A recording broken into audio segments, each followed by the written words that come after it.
Trabalhei em uma loja de varejo quando tinha 20 anos. Era líder noturno. Não era uma grande rede de supermercados. Era um aglomerado de apenas 8 ou 9 supermercados. E a que eu trabalhava não era a maior. Na maioria das noites eu tinha um ajudante noturno, mas não era incomum eu passar o turno inteiro sozinho. Novamente, não era a maior loja, então não era um ambiente de trabalho muito intenso. Muitas vezes eu trabalhava devagar só para não ficar sem coisas para fazer. Esta foi uma daquelas noites em que fiquei sozinho e trabalhando em ritmo lento. No início do meu turno, carreguei algumas caixas e fui para os corredores para começar a espreitar. Não é preciso muito esforço mental, então minha mente estava em outro lugar e apenas pensando em coisas aleatórias, sem prestar muita atenção. Passei por cerca de 3 corredores até que uma batida na entrada me fez pular. Quase nem percebi o que era porque estava muito distraído, mas quando percebi, fiquei muito confuso. Eu os ouvi bater novamente alto o suficiente para ecoar pela loja. Desci até o final do corredor e olhei pelas grandes janelas da frente, vendo um homem encapuzado parado nas portas. Subi para o outro lado. Estamos fechados. Não abrirei antes das 8, eu disse através do vidro. O homem olhou para mim, mas não disse nada. Apontei para a placa na porta. Estamos fechados, desculpe, repeti. O homem continuou a olhar para mim por alguns segundos, depois se virou e foi embora. Observei-o caminhar até não poder mais vê-lo, mas não parecia que ele havia estacionado em lugar nenhum. A coisa toda foi muito estranha, para dizer o mínimo. Mas imaginei que ele estava no lugar errado ou algo assim. Voltei ao que estava fazendo, estocando as prateleiras e eventualmente me esquecendo do homem. Às 2 da manhã, eu já havia passado por metade dos corredores e estava pronto para fazer minha pausa para comer. Deixei as caixas onde estavam e fui para a sala de descanso do outro lado do prédio. Fiquei lá provavelmente por uma boa meia hora antes de jogar o resto de comida e voltar ao trabalho. Atravessei a loja e cheguei ao final do corredor em que estava trabalhando, mas assim que olhei para cima, havia um homem passando pelo outro lado. Parecia que ele estava atravessando a loja sem ter me notado. Eu congelei no lugar, sentindo aquela onda instantânea de medo, ouvindo atentamente. Pude ouvir os passos do homem se movendo em direção à lateral do prédio, de onde eu tinha acabado de sair. Então fui para o corredor e me escondi atrás das prateleiras. Os passos pareciam ir em direção à sala de descanso. Mas pouco antes de sair do corredor para tentar correr e buscar ajuda, ouvi o homem saindo correndo da sala. Os passos agora corriam pela loja, cada vez mais perto. Corri para o outro lado do corredor, olhando para trás e vendo o homem se virar e começar a correr em minha direção. Corri para a porta da frente, pegando as chaves e tentando destrancá-la com as mãos trêmulas. O homem apareceu no final do corredor assim que eu a abri. Assim que saí do prédio, vi um clarão brilhante no canto, ouvi um estalo instantaneamente que fez meus ouvidos zumbirem. Um tiro tão alto que nem sabia de onde saiu. Mas corri para salvar minha vida ao redor do prédio. Cheguei ao meu carro e me escondi no banco de trás enquanto ligava para a polícia. Pelo que sei, o homem não me seguiu para fora. Ele já havia partido quando a polícia chegou à loja. Encontraram a porta dos fundos arrombada, junto com algumas ferramentas pesadas ao lado dela. A mais aterrorizante de suas descobertas foi o buraco criado pelo tiro bem ao lado das portas da frente. Não se sabe por que o homem me invadiu e foi tão agressivo me atacando daquele jeito. Pelo seu comportamento, a polícia pareceu pensar que se tratava de algum tipo de colapso mental ou surto psicótico.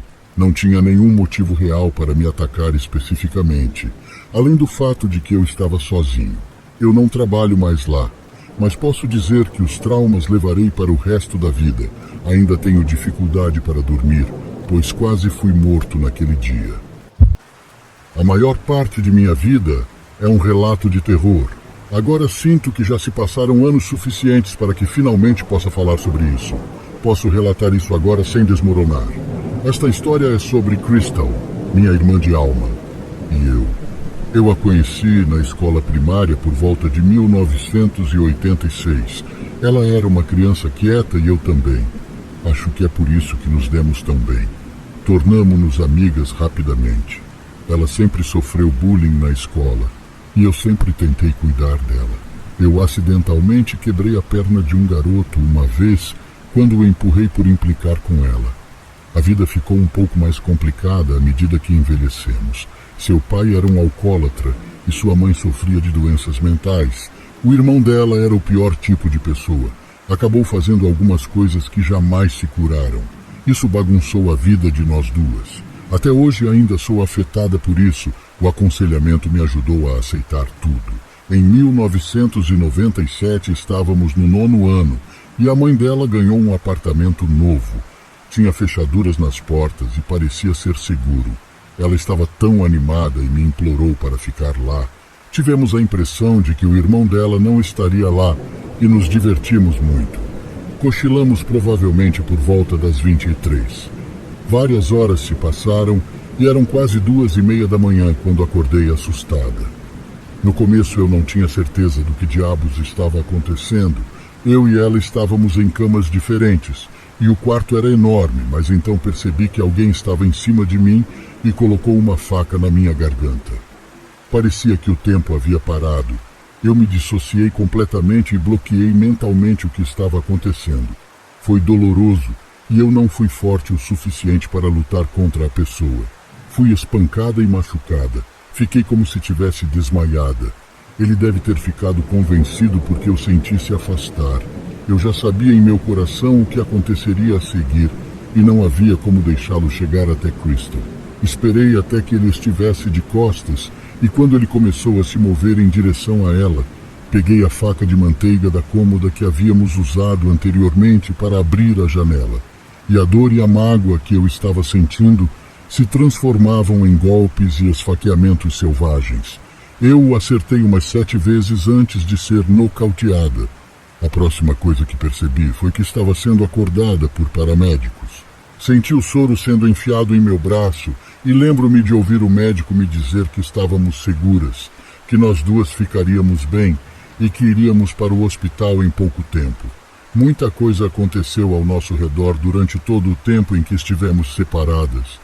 Eu também estava com muito medo de ir para a cadeia por esfaqueá-lo.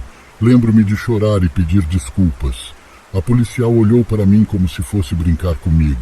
Ela segurou minha mão e me garantiu que se eu não tivesse nos defendido naquele momento, não estaríamos lá.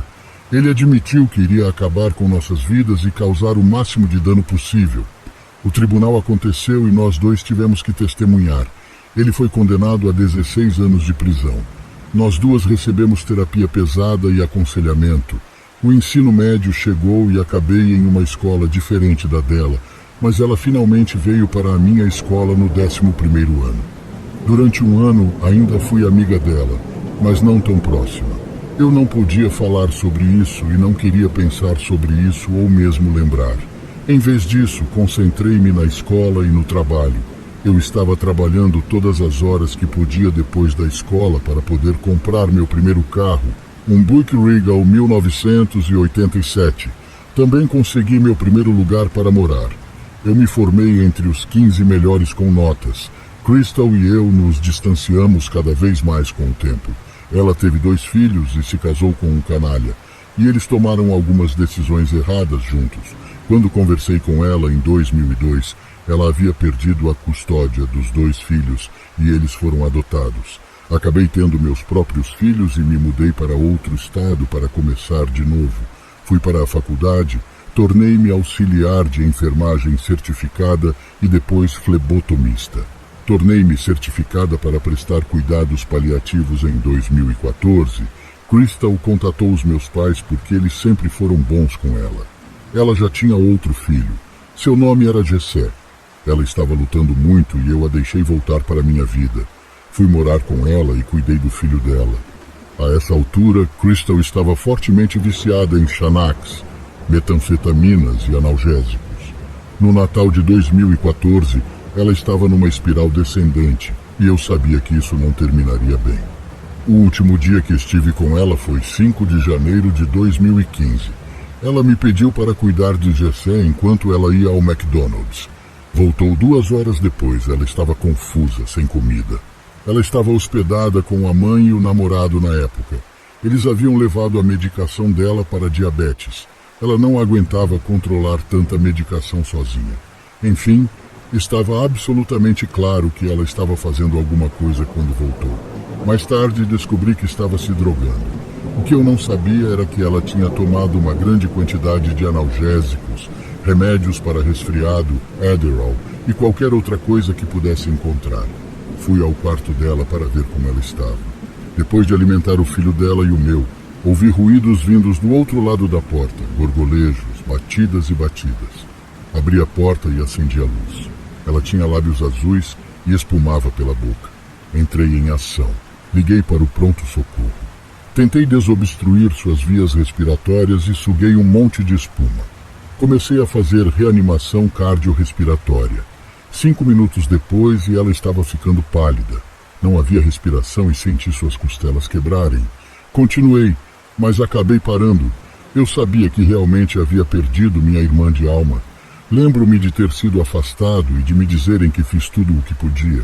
Eles fizeram muitas perguntas. Sinceramente, foi demais para eu processar. O filho dela, Jesse, acabou indo morar com o pai. É óbvio que Jesse foi realmente afetado por isso.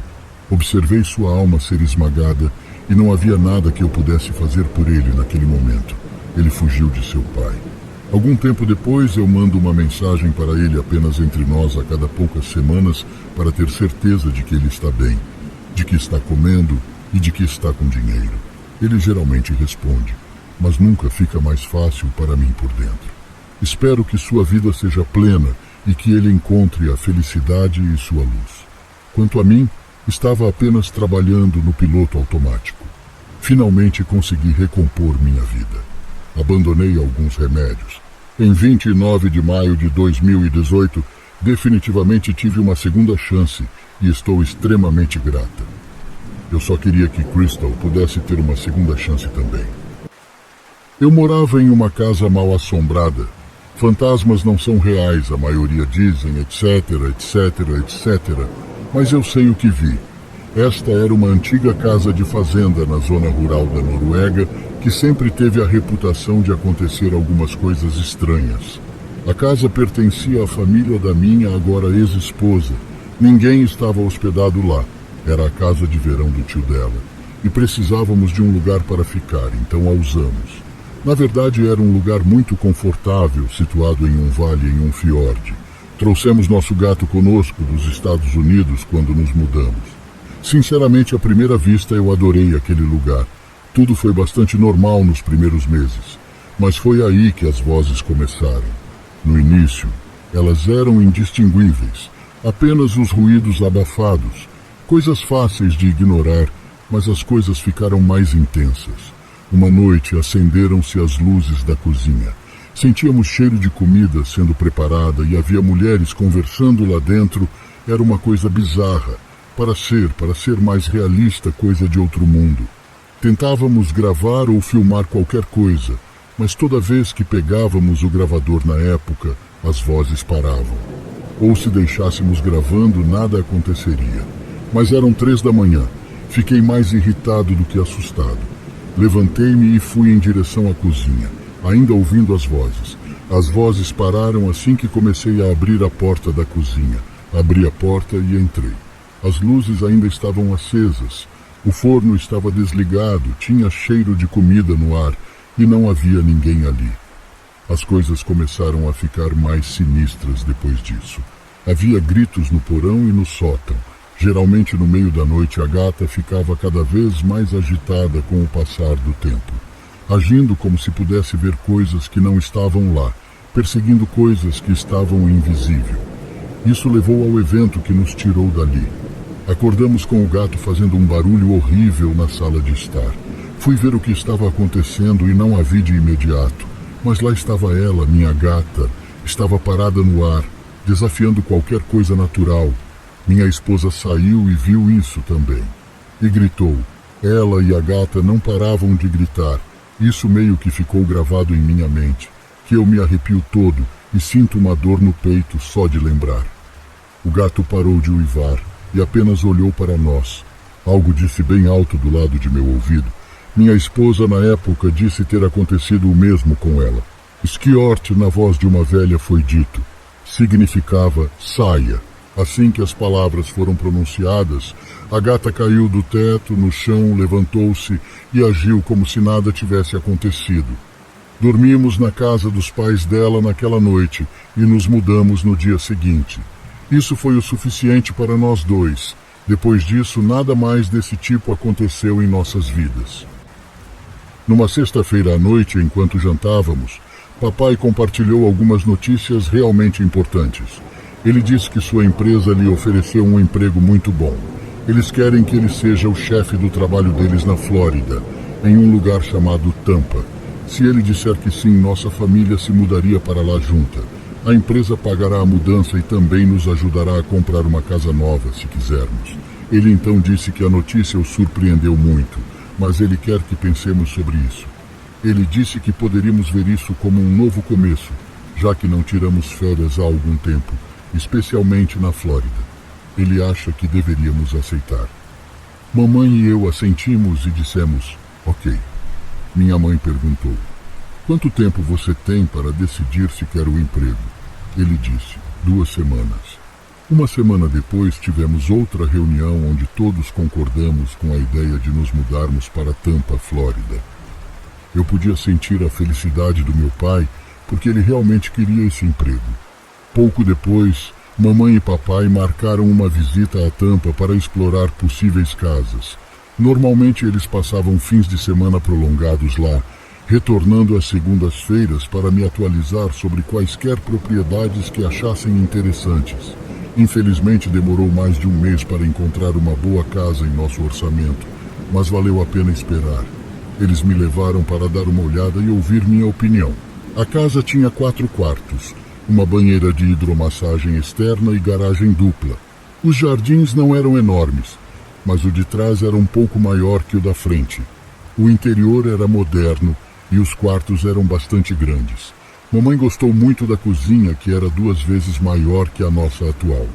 Minha mãe é uma excelente cozinheira e sua comida é a melhor que já comi. Gostei da casa e, com muita conversa, papai conseguiu comprá-la. Depois disso, ficamos muito ocupados.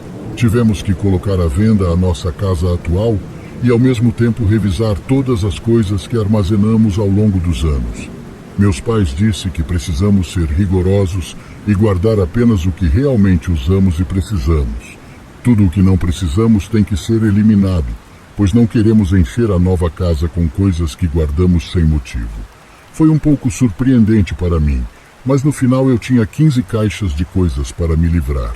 Alguns foram para instituições de caridade e algumas coisas quebradas foram para o lixo. Meu pai era quase tão acumulador quanto eu.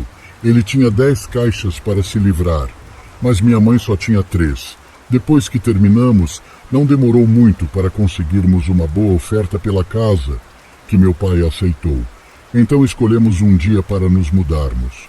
Em apenas 6 semanas, estávamos na nova casa, rodeados de caixas e comendo comida para a viagem por cerca de 10 dias. Sobrevivemos com comida para a viagem até que pudéssemos arrumar a cozinha.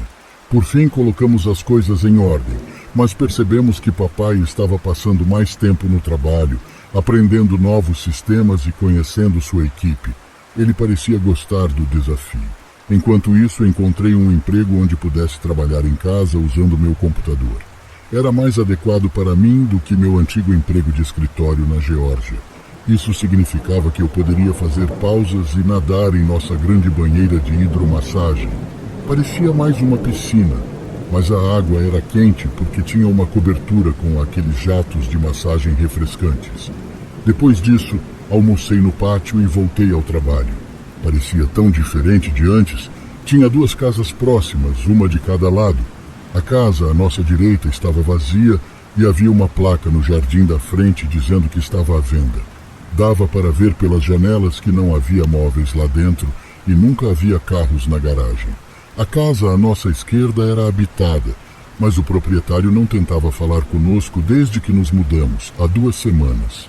Achamos que era apenas um homem morando lá, porque o vimos entrando e saindo no início da noite, mas ele nunca tinha mais ninguém no carro com ele. Acenei para ele 2 vezes quando ele saiu do carro, mas ele apenas me encarou por um tempo e depois desviou o olhar. Mamãe disse que algumas pessoas são simplesmente estranhas. Nem me preocupei muito com isso. Há pessoas que ouvem você dizer oi ou veem você acenar, mas optam por ignorá-lo.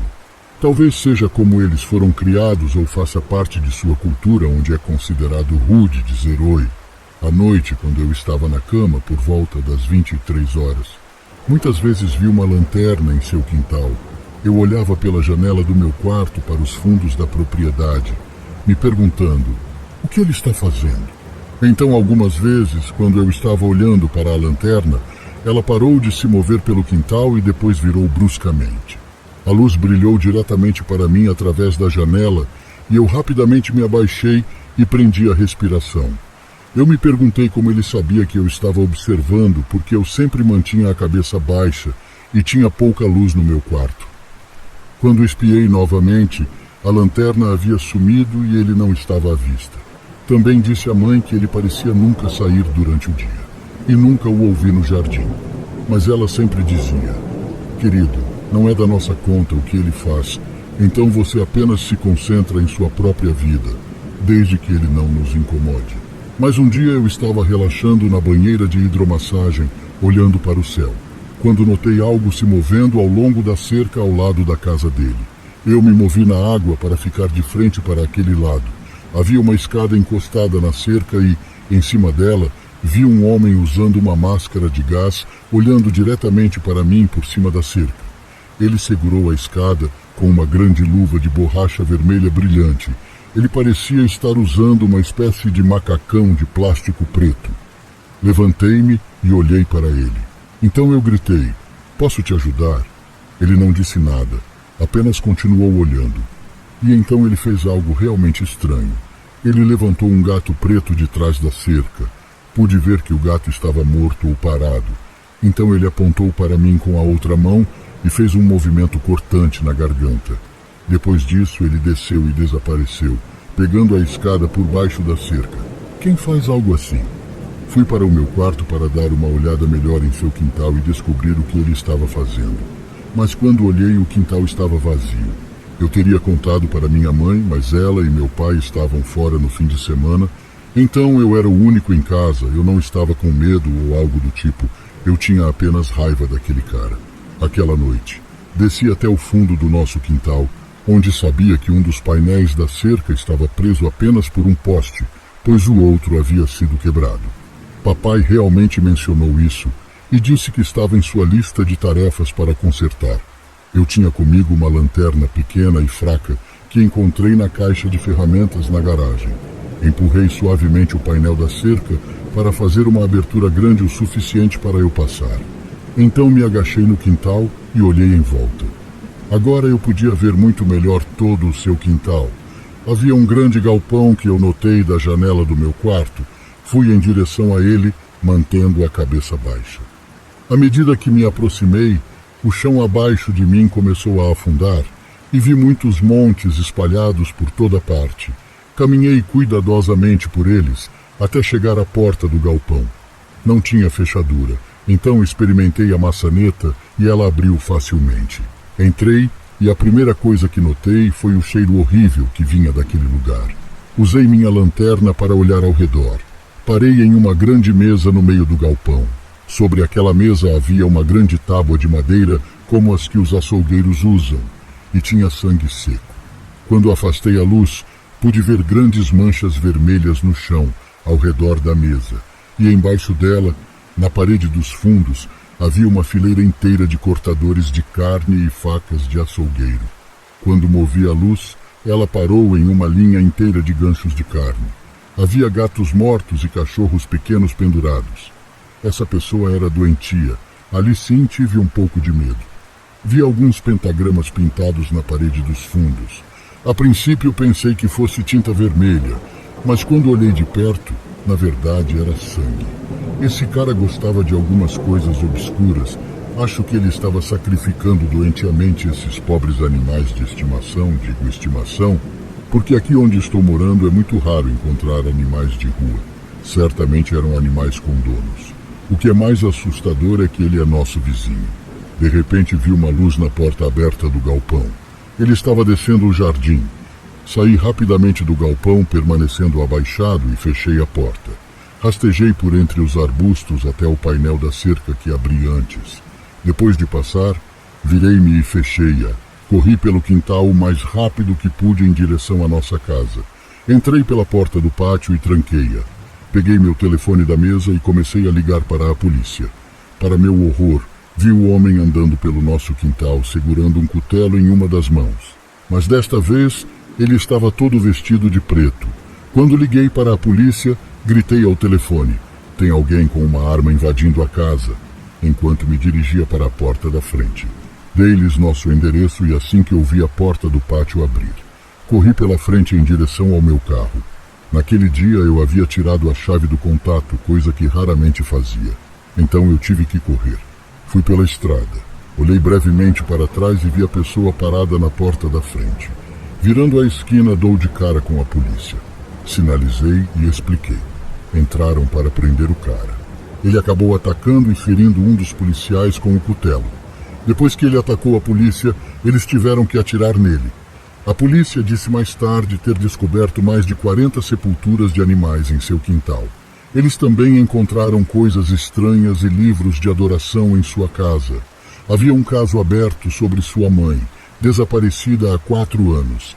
Viver ao lado de vizinhos estranhos pode ser assustador, e às vezes você não percebe o quão assustadores eles são até que seja tarde demais. Eu estava dirigindo pelo Colorado no meio da noite. Devia ser 1h da manhã. Parei para abastecer e fazer um lanche em um posto de gasolina. Depois disso, voltei direto para a estrada. Embora não houvesse carros na estrada àquela hora, especialmente nas estradas em que eu estava, ainda assim obedeci ao limite de velocidade porque era tarde, estava cansado e nunca se sabe onde um policial poderia estar escondido. Eu estava andando por volta de 55 por hora. De repente, aquele temido brilho de luzes apareceu no meu espelho retrovisor. Olhei no espelho e vi o carro atrás de mim com as luzes brancas e vermelhas piscando. Então parei, mas não antes de olhar para minha velocidade e confirmar que estava apenas 3 km por hora acima do limite de velocidade. Parei na beira da estrada e o veículo atrás de mim também. Eu fiquei irritado. Eu nunca tinha sido parado antes e sou sempre um motorista cauteloso e cuidadoso. Imediatamente senti como se estivesse sendo parado ilegalmente. Quando o policial se aproximou do meu carro, baixei a janela e ele me cumprimentou, pedindo minha licença e registro. Tentei agir como se conhecesse meus direitos e não fosse simplesmente me curvar por ele, então perguntei: "Há algum motivo para você ter me parado?" Ele disse que chegará a isso em 1 minuto. Eu disse a ele que não estava correndo e que nenhuma das luzes traseiras estava apagadas. Não quero lhe entregar minha carteira de motorista se esta for uma parada ilegal, eu disse a ele. Então dei uma olhada em seu uniforme. Parecia estranho. Ele estava todo de preto e com um colete preto que lembrava um colete de polícia, mas seu colete não dizia polícia em lugar nenhum. Seu distintivo também não dizia polícia, dizia Força-Tarefa Criminal. Ele continuou insistindo na minha licença e registro. Perguntei-lhe o número do seu distintivo. Ele disse que não precisava me dar isso. Eu sabia o suficiente sobre paradas de trânsito para saber que isso era mentira. Também notei que suas luzes eram apenas vermelhas e brancas, faltando o azul. Eu não tinha 100% de certeza se isso poderia ser um indicador de um policial falso, mas junto com todo o resto só tornava tudo mais suspeito. O homem começou a me pedir para sair do carro. Eu disse respeitosamente: "Não me sinto confortável falando com você até que você consiga um supervisor aqui." Ele aumentou o volume de sua voz e seu tom ficou mais assertivo. Enquanto ele repetia para eu sair do carro, respondi: "Não acho que você seja um policial de verdade. Se for, não terá problemas em trazer seu supervisor aqui." Fechei um pouco a janela e ele não gostou disso. Ele gritou para eu abrir a porta enquanto colocava as mãos na minha janela e tentava destrancar a porta. Afastei suas mãos enquanto ligava o carro e o colocava em movimento e o ouvi gritar: "Pare." Quando comecei a me afastar dele, meu coração estava acelerado e, por Deus, eu esperava estar certo ou iria para a cadeia. O fato de esse homem estar se passando por policial mostrou o quão terrível era a situação em que eu me encontrava. Enquanto eu estava indo embora, ultrapassando o limite de velocidade, vi o carro atrás de mim com os faróis acesos, se aproximando rapidamente. Fiz a única coisa que pude pensar em fazer: ligar para a polícia. Eu disse a ela ao telefone que estava sendo perseguido por alguém que eu acreditava ser um policial falso. Eu disse que ele se recusou a dar o número do seu distintivo. Seu carro não tinha identificação e não tinha luzes azuis. E seu uniforme não dizia polícia. Depois de perguntar minha localização e mais detalhes sobre a situação, contei a ela que estava sendo perseguido por essa pessoa.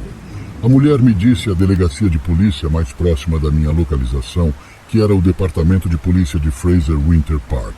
Ela pediu que eu fosse até lá e enviaria um oficial para me encontrar. O cara em seu carro estava me seguindo até o meu destino com os faróis ainda acesos.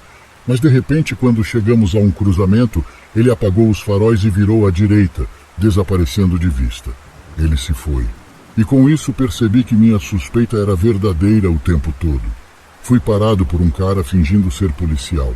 Ainda dirigi até a delegacia onde havia um policial sentado em seu carro no estacionamento. Eu estacionei e ele saiu, aparentemente sabendo que era eu quem ele iria encontrar imediatamente. A partir daí, contei a ele todos os detalhes do encontro, o rosto do cara, seu carro e em que cruzamento ele virou. Ele anotou minhas informações de contato. Acho que caso precisasse ser chamado para identificar o cara. Depois de alguns minutos, eu estava na estrada novamente. Ainda bem que confiei na minha intuição e não saí do carro. Eu não posso imaginar onde as coisas teriam ido a partir daí. Quando eu tinha 15 anos, eu estava em uma situação mental muito ruim. Dito isso, eu estava deprimida, solitária e desesperada pela atenção de alguém. Acabei por criar uma conta em um aplicativo de encontros. Entendo que me coloquei em uma posição perigosa para predadores, ainda mais por conta da minha idade. Depois de deslizar para a esquerda e para a direita por cerca de uma hora, conheci um homem que chamarei de Red. Red tinha 26 anos, pai de 2 lindas crianças, e era porto-riquenho que havia se mudado recentemente para a Flórida. Ele falava muito bem o inglês e tinha um charme sempre que falava. Quando eu disse a ele minha idade, é meio assustador pensar agora como ele estava bem com isso. Ele simplesmente me disse que não teríamos nenhuma relação e que seríamos somente amigos. Conversamos por alguns meses antes mesmo de mencionar o encontro. Quando conversava com Red, me sentia feliz, inteira, como se finalmente tivesse alguém me apoiando. Nas primeiras vezes que nos encontramos estava tudo bem. Fomos até outlets, ao Disney Springs, ao cinema. Ele era um cavalheiro. Ele segurou minha mão, abriu portas para mim e também manteve as mãos longe de mim. Nós nos acabamos por se beijar, mas foi coisa rápida. Cerca de 6 meses depois de nosso relacionamento, fiz 16 anos e o convidei para ir à minha casa. Claro, ele concordou de todo o coração. Estávamos assistindo a um filme quando ele me beijou de uma forma que nunca havia feito antes. De uma forma que eu nunca tinha sido beijada, era esquisito. Foi surpreendente. E sem precisar dizer, assustador. Comecei a ficar com medo. Finalmente percebi que este era um homem adulto, e eu ainda era apenas uma criança. Saí da cama e disse que ele precisava ir embora. Eu não estava pronta para isso. Seu rosto imediatamente se contorceu de raiva, e ele se aproximou de mim, tentando me convencer a não fazê-lo ir embora. Ele estendeu a mão para agarrar meus ombros, e por instinto empurrei seu peito para fazê-lo recuar, apenas para um empurrão forte ser devolvido diretamente a mim. Uma dor quente e aguda de repente me dominou, espalhando-se pela parte de trás da minha cabeça e pelo resto do meu corpo. Então tudo ficou preto. A próxima coisa que percebi foi que estava ouvindo um grito de gelar o sangue, confusa e fraca demais para abrir os olhos completamente.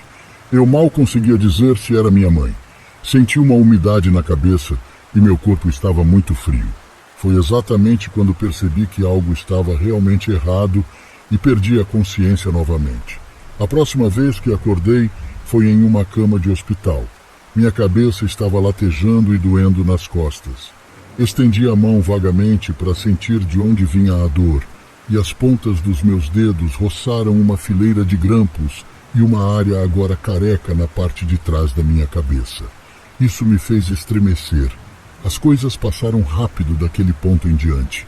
Um médico, minha mãe e meu pai explicaram que devo ter escorregado e batido a cabeça no parapeito da janela, pois foi aí que ocorreu o primeiro impacto antes de cair no chão. Minha mãe veio ao meu quarto para me acordar para a escola pela manhã e me encontrou deitada em uma poça de meu próprio sangue. Ela pensou que eu estava morta porque minha respiração estava muito fraca. Eles não tinham ideia de por que eu tinha escorregado, e eu estava muito envergonhada e envergonhada de mim mesma para contar a alguém o que realmente eu me lembrava de ter acontecido.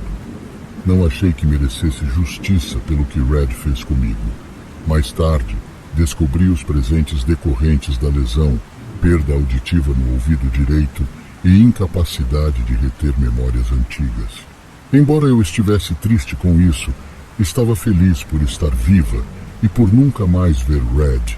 Agora, com 18 anos, há alguns meses, me inscrevi em outro aplicativo de encontros. Porém, desta vez eu não fui a nenhum encontro. Procurei sinais de alerta e no primeiro bloqueei quase todo mundo. Um dia recebi uma mensagem e pude ver que era do Red. Eu o bloqueei em qualquer outra plataforma, inclusive no número dele. Simplesmente dizia: "Ei, como você está?" Não respondi, mas olhei o perfil dele. Ainda dizia que ele tinha 26 anos. Tive a sensação de que ele havia mentido para mim sobre sua verdadeira idade. Talvez eu não soubesse nada sobre esse homem. Afinal, ele deve ter pensado que me matou e ainda assim fugiu egoisticamente, sem sequer tentar ver se eu ainda estava viva. Tomem muito cuidado, meninas, com quem vocês planejam se encontrar. Eu trabalho como empreiteiro em uma cidade pequena. A maior parte do meu trabalho é reformar casas antigas, mas faço todo tipo de coisa, incluindo paisagismo e carpintaria. Como é uma comunidade pequena, tenho que ser uma espécie de pau para toda a obra. Esta história é sobre um cliente meu que se revelou um psicopata total. Meu orçamento de marketing era muito baixo. Eu tinha apenas um site básico e uma página comercial no Facebook. Certa manhã, eu estava verificando minhas mensagens antes de sair para um local de trabalho. Recebi uma nova mensagem de um cara chamado John, que morava na cidade mais próxima da minha. Seu perfil era mínimo, apenas seu nome e a cidade onde morava. Ele disse que tinha algumas obras a serem feitas em sua casa, mas não deu muitos detalhes antecipadamente. Eu respondi e disse a ele que poderia passar depois do trabalho naquele dia. Terminei o trabalho mais cedo e fui para a casa de John. Foi em um dos bairros mais agradáveis que já vi na região. A casa de John era uma linda casa de tijolo cinza, com uma varanda e uma longa entrada para carros. Dirigi minha caminhonete até a porta da frente e saí. Eu me sentia mal vestido com minhas roupas de trabalho esfarrapadas. Uma batida na porta foi o suficiente. Um homem abriu a porta e parou na soleira. Ele tinha cerca de 50 anos, rabo de cavalo e usava óculos. O homem se apresentou como John e me deu mais detalhes sobre o trabalho enquanto me levava ao porão. Ele me disse que queria uma sala reforçada para usar como escritório. Ele queria isolamento acústico e uma porta de segurança. John me disse que tinha alguns documentos e equipamentos importantes que mereciam proteção extra. O isolamento acústico era para que ele pudesse trabalhar em paz em todos os momentos. Achei que isso fazia sentido. Tive a impressão de que John era rico, então não dá para saber que tipo de coisas importantes ele tinha. Eu nunca tinha feito um projeto como esse, mas parecia que estava dentro do meu conjunto de habilidades. Quando chegamos ao final da escada, John me levou até uma pequena sala no final de um longo corredor. Eu pensei ser uma lavanderia, ou talvez um depósito. A sala era estreita e não havia janelas. Parecia um lugar ruim para um escritório. Eu não sabia por que alguém iria querer passar tanto tempo naquele quarto, especialmente com uma casa tão bonita. Havia muitos lugares melhores. Achei que a segurança era sua principal preocupação, mas ainda parecia errada quando chegamos lá. John ficou na porta enquanto eu fazia algumas medições. Como a sala era pequena, Seria muito fácil encaixá-la na minha agenda. Provavelmente seria um projeto de um único dia. Dei a ele um orçamento rápido e ali mesmo ele aceitou prontamente. Quase desejei ter pedido mais. Fui para casa naquela noite e não pensei muito nisso. Na semana seguinte, tive um dia para dedicar ao projeto. Fui até a casa de John e bati na porta da frente. Ele atendeu a porta e me deixou entrar. Quando eu estava trabalhando no porão, John estava no andar de cima da casa. Depois de instalar o isolamento acústico e adicionar uma camada de madeira compensada sobre ele, a sala adquiriu uma vibração estranha. Parecia cada vez mais uma cela de prisão do que um escritório. As camadas de espuma e madeira faziam o ambiente parecer ainda menor. Eu estava me sentindo claustrofóbico por estar ali. Foi então que comecei a ficar realmente desconfiado. Terminei a maior parte do trabalho às 1 da tarde. Foi nessa hora que John me convidou para almoçar lá em cima. Isso não era comum na minha experiência, mas muito apreciado, subi e me juntei a John na mesa da cozinha. Sentar em frente a ele era desconfortável. Algo sobre esse cara começou a me desanimar. Até então, nossas interações eram puramente comerciais. Agora eu estava almoçando com o cara e vendo a personalidade dele. Ele estava com muito frio, com uma expressão vazia nos olhos.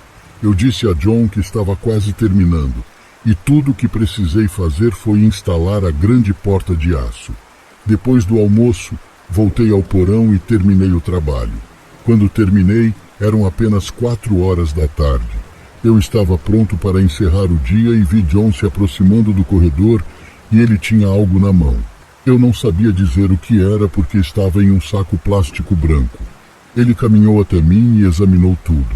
Bom trabalho, disse John, parecendo satisfeito. Há mais uma coisa que eu gostaria que você fizesse, acrescentou. Então ele abriu a bolsa e tirou um cadeado e uma fechadura. Isso fazia sentido porque não havia fechadura na porta. Olhei mais de perto e percebi que era uma fechadura unilateral, o que significa que você só poderia trancá-la por fora. A essa altura eu estava ficando realmente desconfiado. Achei que esse cara estava construindo uma cela de prisão ou algum tipo de masmorra na casa dele. Não havia nenhuma prova definitiva e eu certamente não poderia provar isso, mas foi o que pensei. Não querendo mais trabalhar para o cara, inventei uma desculpa para não instalar a fechadura. Eu disse a ele que não cabia na porta ou alguma besteira assim.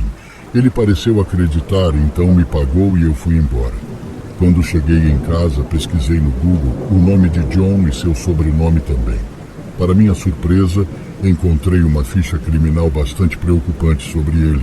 Registros como esses são públicos onde moro, então pude descobrir que ele foi condenado por vários crimes graves, sendo o mais surpreendente um sequestro. Com esse conhecimento, o que vi antes parecia ainda mais preocupante. Foi então que decidi denunciá-lo à polícia. Dirigi até lá naquela noite e contei à polícia tudo o que sabia. Obviamente não é ilegal tornar uma sala à prova de som, mas achei que valia a pena observar o cara. Eles pareciam levar isso a sério porque sabiam quem era John. Eles prometeram investigar e ficar de olho nele. Eu assistia ao noticiário de vez em quando para ver se acontecia alguma coisa, mas nada aconteceu. Pelo que eu sei, John ainda está por aí com uma maldita cela de prisão em seu porão. Rezo para estar enganado, mas acho que aquele cara estava tramando algo ruim ali. O que você teria feito em meu lugar? Eu acho que demorei demais para denunciá-lo. Era noite de ação de graças. Eu estava na casa dos meus pais para jantar. Pude ver alguns primos e tios que não via há quase um ano. Tivemos uma típica reunião de ação de graças para nossa família. Meus pais prepararam uma grande refeição, como sempre. Antes do jantar, porém, recebi uma longa redação de uma mensagem de um número desconhecido. Não vou compartilhar porque contém muitos detalhes pessoais reveladores, mas começou com: Oi, Melissa. Espero que seu dia de ação de graças esteja indo bem. Então, rapidamente percebi quem foi que enviou esta mensagem. Era um perseguidor maluco chamado Kevin, que eu nunca tinha conhecido antes. Nos conhecemos em um aplicativo de namoro, trocamos mensagens de texto e fotos por um tempo, mas nunca nos conhecemos.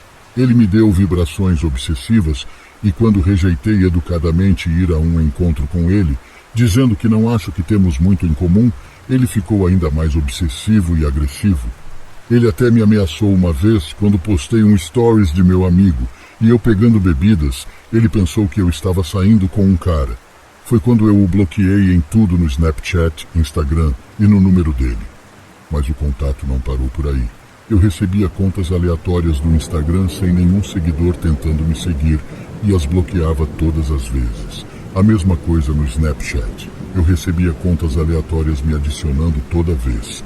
Sempre que eu os adicionava por curiosidade, suas pontuações no Snap eram sempre 0. Depois de ler a mensagem inteira, fiquei enojada. Ele estava quase me ameaçando. Eu respondi: se você continuar me contatando, irei à polícia. Minha avó ficou irritada e me pediu para guardar meu telefone. Só fiquei em paz por talvez meia hora antes de receber outra mensagem de outro número aleatório. Foi outro ensaio. Eu não queria estragar completamente meu humor por conta da minha família. Guardei meu telefone e tentei me concentrar em fazer parte da conversa. Quando a família começou a sair e as coisas começaram a ficar mais lentas, verifiquei a mensagem e foi perturbador. Foi mais longa que o primeira, e era ele me repreendendo e me insultando o tempo todo, agindo como um sociopata narcisista que ele claramente é. Quando restava apenas uma pequena parte da minha família, mostrei-lhes os textos e eles ficaram horrorizados. Minha mãe queria que eu fosse à polícia no dia seguinte para denunciá-lo por assédio, o que eu planejava fazer. Logo saí da casa dos meus pais para voltar para o meu apartamento. Meu apartamento fica no andar inferior de uma casa de 2 famílias. Minha amiga Chelsea é minha colega de quarto no apartamento. Cheguei em casa antes dela e fui direto para o meu quarto procurar filmes de Natal para assistir. Meu telefone começou a tocar e dizia: chamador desconhecido. Eu sabia que era ele. Eu neguei e silenciei meu telefone. Coloquei um filme bobo de Natal para adormecer. Chamava-se Sobrevivendo ao Natal. Tudo que me lembro é que tinha James Gandolfini nele. Já era tarde da noite, então não planejei assistir ao filme. Eu estava ficando com sono no meio do filme quando ouvi alguém andando do lado de fora do meu quarto em casa. Estava no apartamento, não no andar de cima, então presumi que fosse Chelsea, voltando da noite com a família. Os passos vieram direto para minha porta. Então alguém tentou abrir minha porta. Sempre tranco a porta do meu quarto à noite, embora confie em Chelsea. É apenas um hábito natural que tenho. Pausei o filme e ouvi a maçaneta girar mais algumas vezes antes de gritar Chelsea. Então parou. Ouvi passos silenciosos se afastando da porta. Peguei meu telefone prestes a ligar para Chelsea e vi um monte de mensagens de texto na tela de um terceiro número aleatório. O mais alarmante foi uma ameaça dizendo: ainda bem que você deixou claro onde mora. Tentei ligar para Chelsea umas 5 vezes, mas ela nunca atendeu. Liguei para meus pais várias vezes até meu pai atender. Sussurrei ao telefone que acho que aquele perseguidor maluco estava na casa. Meu pai disse para ficar parada. Ele estava vindo imediatamente. Morávamos a 10 minutos um do outro, mas ele chegou até mim em 5. Durante esse tempo, fiquei ao telefone com meu pai o tempo todo, até Chelsea me ligar de volta. Foi quando ela me disse que não voltaria para o apartamento esta noite, então com certeza não era ela. Quando meu pai chegou aqui, a porta da frente estava trancada. Tive que deixá-lo entrar. Jurei que não estava imaginando o que aconteceu. E então, depois de virarmos o lugar de cabeça para baixo, ele foi até a grande janela corrediça ao lado da cozinha, grande o suficiente para que qualquer pessoa pudesse passar, e a abriu. Ele se virou para mim e me lançou um olhar de decepção. Ele me repreendeu depois de saber que eu não trancava as janelas todas as noites e disse: aqui está a resposta sobre como alguém entrou aqui. Voltei para casa com ele e dormi. Logo pela manhã, meu pai me levou ao escritório do Tribunal do Condado, onde nos deram instruções passo a passo para obter uma ordem de restrição temporária. Acabei vendo Kevin pessoalmente quando tive que ir ao tribunal para prorrogar a ordem de restrição. O juiz concedeu a prorrogação e, embora eu nunca pudesse provar que ele invadiu meu apartamento, suas mensagens ameaçadoras foram muitas.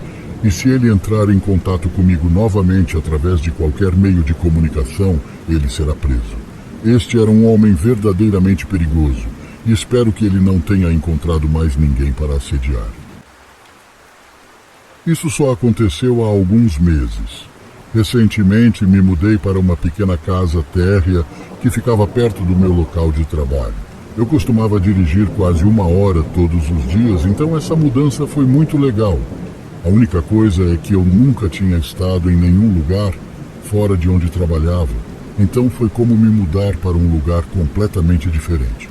De qualquer forma, esta noite saí às 6 e fui direto para casa. Eu tive que trabalhar novamente no dia seguinte, então não planejava fazer muita coisa. Provavelmente apenas relaxar e comer um pouco e depois ir para a cama. Entrei na minha garagem, esquentando algumas sobras de pizza no forno, mas enquanto esquentava a campainha tocou. Na verdade, isso me fez pular porque eu não tinha ouvido a campainha antes. Desci até a porta da frente e olhei. Era uma mulher. Ela parecia ter talvez 50 anos e tinha longos cabelos grisalhos. Eu abri a porta. Olá, como posso ajudá-la? Ela sorriu e disse que percebeu que eu havia me mudado recentemente.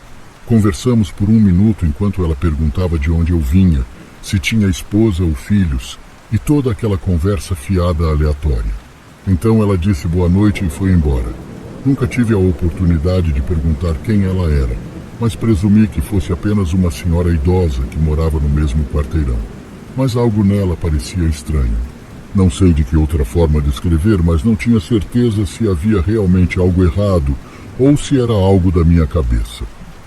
Voltei para a cozinha e peguei minha pizza. Depois sentei no sofá e comecei a procurar um bom vídeo no YouTube para assistir. Encontrei alguns vídeos de comentários aleatórios para rodar como ruído de fundo enquanto eu comia. Mas apenas alguns minutos se passaram antes que eu percebesse um barulho externo. Pausei a TV e escutei, percebendo que era o motor de um carro parado, mas estava muito alto. Levantei-me e olhei pela janela da frente. Havia um carro estacionado bem na frente da minha casa. Estava funcionando, mas todos os faróis estavam apagados. Olhei para os 2 lados da estrada e vi que a rua inteira estava vazia, com vários outros lugares para estacionar. Mas eles escolheram bem na frente da minha casa. Observei o carro por alguns minutos, mas sem nenhuma mudança voltei para o sofá. Passou-se meia hora inteira com o motor do carro ainda ligado do lado de fora da casa, até que de repente desligou. Pausei a TV novamente e tentei ouvir, sem ouvir mais nada. Depois de 1 minuto me levantei e fui até a janela olhando para fora e vendo o carro exatamente como estava antes. Exceto que obviamente não estava mais funcionando. Não tinha ninguém do lado de fora. Era apenas este carro. Fechei as cortinas só para ter certeza de que ninguém estava me observando. Então voltei para o sofá, mas houve apenas um momento antes que um baque soasse do outro lado da casa. Já me sentindo um pouco nervoso, caminhei até o corredor e olhei para a cozinha. Por uma fração de segundo, vi a sombra de alguém se afastando pela porta dos fundos, como se tivesse me notado e estivesse tentando se esconder. Seus passos percorreram rapidamente a casa em direção à frente, e quando olhei pela janela, vi um homem entrando no carro, estacionando e saindo imediatamente. A primeira coisa que fiz foi ir até a porta dos fundos e abri-la, tentando descobrir por que ele estava ali, e levei apenas alguns segundos para perceber que a fechadura do lado de fora estava frouxa, como se eles estivessem tentando tirá-la. Mesmo puxando a maçaneta um pouco para o lado, pude ver o funcionamento interno da fechadura da porta, o que significa que ele provavelmente teria conseguido destrancá-la e estava a apenas alguns minutos de entrar na minha casa. Não posso dizer com certeza se a velha senhora de antes teve alguma coisa a ver com isso. Eu sei que parece estranho que ela fizesse isso, mas pensei nas perguntas que ela estava me fazendo, todas relacionadas ao fato de mais alguém morar comigo. Talvez ela estivesse obtendo informações para saber se eu era um bom alvo para o que quer que eles planejassem. Já se passaram alguns meses e nunca mais vi ela ou o homem, e também nem espero ver Né. Olá, meu nome é Mia. Hoje vou contar uma história da minha tia. Ela sempre nos contava essa história sobre várias coisas estranhas que aconteciam quando ela trabalhava no turno da noite. Há uns anos atrás, minha tia trabalhava como enfermeira em uma enfermaria de cuidados paliativos de um hospital. As enfermeiras paliativas têm como objetivo dar assistência para pacientes que são incuráveis e estão com doenças terminais, diminuindo o seu sofrimento e dando a eles um final mais digno. Ela trabalhava no turno da noite, com outras 2 enfermeiras na ala esquerda da enfermaria. A ala era composta por 2 seções com 8 leitos cada. Eles tinham 8 pacientes no quarto naquela noite. As enfermeiras cuidaram de um homem em particular durante algum tempo. Ele era muito sozinho, não recebia muitas visitas, porque sua esposa havia morrido anos antes, e ele havia perdido contato com sua filha, e ela não sabia como estava o seu estado. Então muitas vezes elas faziam companhia para ele, deixando que ele se sentisse menos solitário ali. Ele sempre pedia para a enfermeira deixar uma luz acesa ao lado de sua cama, para que ele pudesse ler, caso não conseguisse dormir, ou para deixar a TV ligada no volume mais baixo. Aparentemente ele gostava das vozes ao fundo, e isso o confortava, sabendo que alguém estava lá com ele. Assim não se sentia completamente sozinho. Por esses motivos, as enfermeiras e minha tia decidiram transferir ele para um quarto vazio, que tinha naquela ala, o quarto 2. Quando elas chegavam no início do turno delas, por volta das 21 horas, para que o barulho não incomodasse os demais pacientes que estavam com ele no quarto 1, elas levavam ele para outro quarto. Isso se tornou uma pequena rotina quando o segundo quarto estava vazio. Todos os dias, quando o turno da minha tia se iniciava, elas o levavam para o segundo quarto, deixando ele e os outros pacientes mais confortáveis, e ter uma noite tranquila de sono. Em um certo dia, minha tia e as 2 enfermeiras começaram o turno como de costume, e infelizmente descobriram que o senhor havia falecido no início daquela tarde. Minha tia ficou arrasada, pois gostava muito dele. A sala 2 estava novamente vazia, com os outros 7 pacientes na sala 1. No mesmo dia eram 23 horas. Todos os pacientes estavam dormindo, e as únicas luzes acesas eram aquelas que iluminavam o escritório onde as enfermeiras estavam sentadas, conversando sobre os pacientes e a rotina delas, junto com monitores de computador e as luzes do teto no final do corredor que levava à ala seguinte. Depois de um tempo, elas decidiram fazer uma pausa, tomar um café e conversar, quando uma delas de repente parou de falar e levantou a mão. Todas elas olharam para ela sem entender nada e ficaram em silêncio, e ela disse: "Estão ouvindo isso?" Elas prestaram atenção e puderam ouvir alguém falando por perto. A princípio, elas presumiram que fosse alguém da ala seguinte passando por perto, mas a conversa continuou alguns minutos, depois sem parar. Elas acharam aquilo muito estranho, e minha tia decidiu levantar e olhou para ver se havia alguém ali, mas não havia ninguém. Ela se virou para ir em direção à mesa e viu uma luz brilhando na sala 2. Olhou para as outras enfermeiras e confirmou se aquele quarto estava vazio, e todas elas falaram que sim. Então ela chamou as outras enfermeiras, e elas foram em direção à sala, e entraram. A hora que elas entraram, viram que a luz da cabeceira estava acesa, e a TV ligada na sala onde o senhor dormia. A tia disse que elas tiveram arrepios, mas isso os deixou um pouco emocionadas, porém decidiram desligar a luz e a TV, e voltaram para a mesa, segundo a minha tia. Isto aparentemente aconteceu outras 7 vezes, durante as semanas seguintes, mesmo quando outras enfermeiras estavam trabalhando. A mesma luz, a mesma TV, sempre por volta das 23 horas, o horário que ele costumava ser realocado para aquele quarto. Quando eu perguntei para minha tia como ela se sentiu em relação a esses acontecimentos, ela disse que foi muito reconfortante, pois ela acreditava que ele gostava de conversar com elas e apreciava o esforço extra que elas faziam para movê-lo para que ele pudesse assistir TV, depois do horário permitido. Então ele voltou para vê-las novamente, para seu pequeno ritual, e dizer para elas o seu último adeus e o agradecimento por tudo que elas tinham feito para ele. Mais tarde, As enfermarias ficaram lotadas e minha tia disse que a sala 2 estava sendo cada vez mais usada. Por isso, raramente ficava desocupada. E enquanto minha tia cuidava de um paciente naquela sala, ele mencionou que uma luz acendeu e o acordou por volta da meia-noite na noite anterior. Mas ele não conseguia se lembrar qual das luzes se acendeu. Ele disse que foi muito estranho aquilo. Minha tia sempre comenta comigo sobre essa história e explica para os novos funcionários que lá trabalham, para que não tenham medo. É preciso ter certeza de que o volume não está alto e deixá-lo assistir como fazia quando estava vivo, deixando a sua história viva e sendo lembrado constantemente naquela enfermaria, pelos antigos e novos enfermeiros e também deixando a sala 2 ligada a ele, até o momento que ele decidir que não precisa mais da televisão para se sentir só.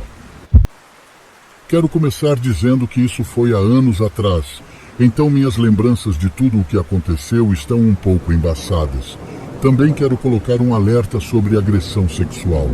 Sou uma garota de 15 anos, prestes a completar 16 em alguns meses. Minha primeira lembrança do meu trauma começou quando eu tinha 6 ou 7 anos. Eu estava começando o jardim de infância e era apenas uma garotinha quieta.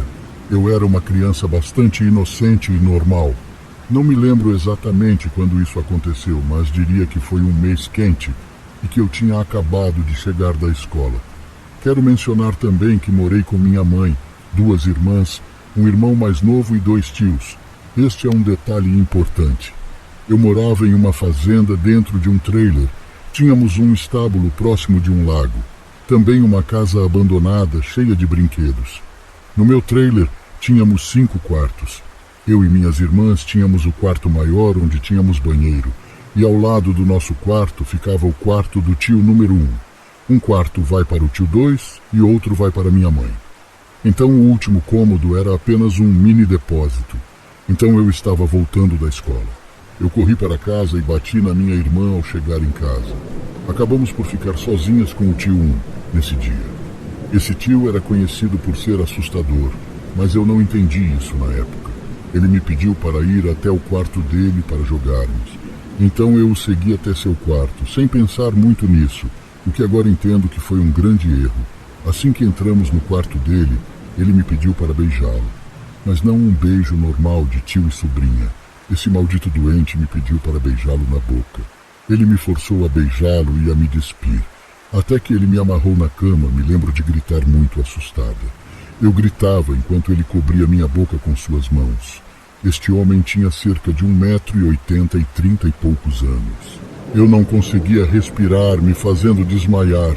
Quando acordei, estava na cama dele e não me lembrava do motivo de estar ali. Ele ainda estava cobrindo minha boca e eu estava chorando enquanto ele me machucava.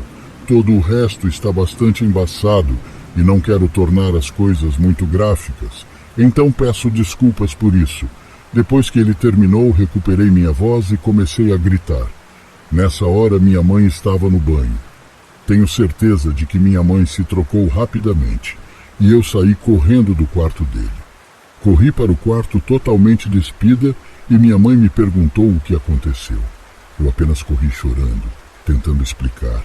Meu tio me impediu de agir. Ele estava preocupado. Porém, me lembro bem de minha mãe acreditar nele em vez de mim. Acabei apanhando por estar sem roupa. Achei que isso não aconteceria mais, mas como eu estava enganada. Aconteceram mais 3 vezes. E descobri que aquele mesmo desgraçado também estava fazendo a mesma coisa com minha irmã mais nova. Fiquei tão chateada e comecei a contar a ela o que estava acontecendo comigo também. Minha irmã mais velha acabou ouvindo. Nós contamos a ela e então ela foi contar para minha mãe. A polícia foi chamada e tudo ficou confuso depois disso. Nem me lembro se ele foi preso ou se fugiu. Tudo que sei é que nos mudamos. E até hoje eu nunca mais o vi. Até hoje ainda tenho pesadelos com isso. Eu realmente sofro com depressão e ansiedade severas. Também tentei retirar minha vida 2 vezes, mas me contive porque estava pensando na minha família, bem como nos meus amigos. Meu namorado, que me ajuda a superar essas coisas todos os dias. Ele realmente é o meu mundo e é um cavalheiro. Antes de terminar esta história, Quero dizer que se você estiver passando por um trauma semelhante, conte a um adulto de confiança. Por favor, conte a alguém antes que as coisas piorem ainda mais. Eu sei o quanto é difícil, mas por favor, mesmo que te ameacem, conte a alguém. Achei que minha casa era mal assombrada, mas então meu amigo me lembrou que coisas paranormais estavam acontecendo comigo antes mesmo de eu me mudar. Quando eu era criança, observava um brinquedo se movendo sozinho, como se alguém o estivesse o arrastando. Eu estava assistindo fascinado, porque era um grande fã de Toy Story e pensei que estava vivo. Mas hoje sei que aquilo não era normal. Eu vi a sósia da minha irmã. Eu estava procurando por ela, a vi sentada estranhamente rígida e olhando para a parede sem piscar. Tentei tocá-la, entrei em pânico e corri para o quarto da minha mãe, onde encontrei minha irmã verdadeira jogando no PC. Eu estava tomando sorvete na casa do meu pai, a mesma casa onde meus avós e sua empregada faleceram. A porta se abriu e eu disse brincando, vovô. Então a porta bateu com tudo. Eu estava tomando banho quando de repente comecei a ver o sutiã da minha mãe a se mover. Estava pendurado na parede e começou a se mover da esquerda para a direita, da esquerda para a direita. Porém do nada uma sombra apareceu e some. Eu saio correndo dali o mais rápido que pude. Depois que mudei, piorou. Minha saúde mental piorou muito. Comecei a me lembrar dos meus erros do passado e a ter ataques de pânico várias vezes ao longo do dia. Foi tão ruim que tive medo de voltar para casa. Agora me sinto melhor, mas ainda estou estressado e não consigo superar algumas coisas. A primeira vez que encontrei algo paranormal nesta casa foi quando passei a noite inteira jogando videogame. Vi uma figura branca entrando em um quarto ao lado daquele em que eu estava hospedado, vindo da cozinha até o quarto. Achei estranho, mas ignorei, pensando que era minha mãe ou irmã. Eu estava entretido no videogame, então nem tinha olhado direito para a figura. O problema é que nunca saiu. Fui para aquele quarto algum tempo depois e não havia ninguém lá. Minha irmã tem pavor da escuridão, então ela nunca andava por aí sem acender a luz e minha mãe gritava comigo assim que me via acordado àquela hora. Eu fiquei com muito medo, mas segui a vida. Tudo começou a piorar, as coisas começaram a cair sem motivo, sempre quando eu não estava olhando. A manteiga simplesmente girou sem motivo enquanto eu conversava com meu amigo. O chuveiro uma vez ligou sozinho enquanto eu estava escovando meus dentes. Certa noite eu estava lá fora fumando, quando ouvi alguém andando devagar pela casa, girando a chave da porta e arranhando a porta com muita força por alguns minutos. Não poderia ser minha mãe, já que ela gritava comigo. Também não era meu gato, já que ele não fazia esses tipos de coisas. Ele era idoso. Quando eu fumava lá fora durante a noite, no escuro, para que minha mãe não me encontrasse, eu ouvia constantemente coisas no meu jardim, como vozes, pessoas me chamando e barulhos de passos. Também senti como se uma pessoa estivesse sentado ao meu lado. Aconteceu algumas vezes, mas toda vez que acendia a luz, aquilo parava. Eu sinto que os incidentes internos são causados por uma mulher idosa, com um rancor muito grande. Mas externamente sinto que são provocadas por um homem. Eu estava lá fora e minha mãe e minha irmã estavam se preparando para sair, quando as portas da frente se abriram sem qualquer ajuda. Perguntei se elas fizeram isso, mas minha irmã disse não, com um tom de brava. Ela não queria acreditar nas coisas que passava naquele lugar. Ficou claro que ela viu, só estava com medo. Ainda moro nesse lugar, posso passar relatando horas a fio as coisas que passei nesse lugar. Porém, não é o lugar. Essas coisas perseguem a mim ou minha família. Somos eu, meu noivo, 2 filhas de 3 anos e um menino de 1. Nos mudamos para uma nova casa há cerca de 1 ano e meio. Esta casa foi ocupada pelo mesmo casal durante 49 anos e ficava ao lado do nosso bom e velho amigo, que nos ajudou a encontrar ela. O casal mudou-se porque precisava de algo que acomodasse melhor o envelhecimento e os desafios de saúde deles. Nossa filha mais velha, que tinha acabado de fazer 3 anos na época, começou a ter amigos imaginários pouco antes de nos mudarmos. Os nomes deles eram Beans, Bido e Lala. A maioria das bonecas que ela tinha também tinham nomes semelhantes. Cerca de 1 semana depois de nos mudarmos, Ela me perguntou por que um homem estava parado na cozinha. Não havia ninguém lá, e meu marido ainda não estava em casa nesse momento. Perguntei como ele era, e ela disse, um homem grande e sem cabelo. Alguns dias depois estávamos passando pelo meu quarto, e ela disse por que aquele homem está deitado na cama. Perguntei onde ele estava deitado, e ela apontou para o lado do meu marido. Não havia ninguém lá. Logo depois ela começou a falar sobre Jordan. Não conhecíamos nenhum Jordan. Quando perguntei como ele era, ela disse alto, sem cabelo e velho como o pai. Ele estava sempre por perto enquanto comíamos. Certa manhã, ela estava tomando café da manhã em nossa varanda coberta e ficou perturbada porque viu um menino andando com as mãos e os pés no chão em direção à casa do nosso vizinho. Não nosso amigo, mas o outro vizinho. Essa foi a primeira vez que ela ficou perturbada com algo. Tive que fazer de tudo para acalmá-la. Ela falava sobre Jordan aqui ou ali, mas nunca era incomodada por ele. Eventualmente ela parou de falar sobre ele. Então, um dia, recebemos pelo correio uma carta de seguro da MetLife endereçada a Jordan Jones em nosso endereço. Veja bem, os donos da casa antes de nós estavam lá há 49 anos e não tinham nenhuma ligação com Jordan ou com o sobrenome Jones. Logo depois, colocamos um portão na cerca entre mim e o quintal do nosso amigo vizinho. Depois que coisas estranhas começaram a acontecer na casa dele. A TV ligava sozinha à noite enquanto os controles remotos estavam em cima do suporte da TV.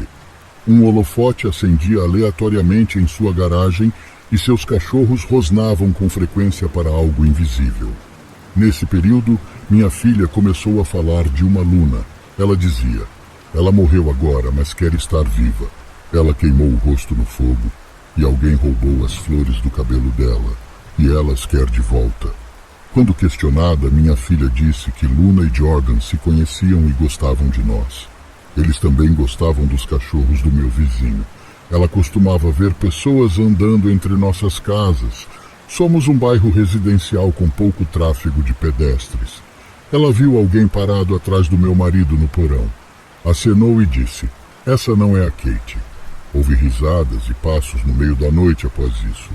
Não é mais tão comum como costumava ser. Ela se lembra de Jordan e Luna, mas não fala sobre eles com frequência. Agora meu filho mais novo acena para o nada com frequência. Ele pergunta, quem é a garota ou por que aquela garota está chorando? Ele nunca parece assustado com isso. Eu costumava sentir angústia ou medo em minha casa, ou que algo estava andando paralelo a mim em nosso corredor aberto. Mas isso diminuiu no último ano. Eu acho que ainda irei presenciar muita coisa nesse lugar.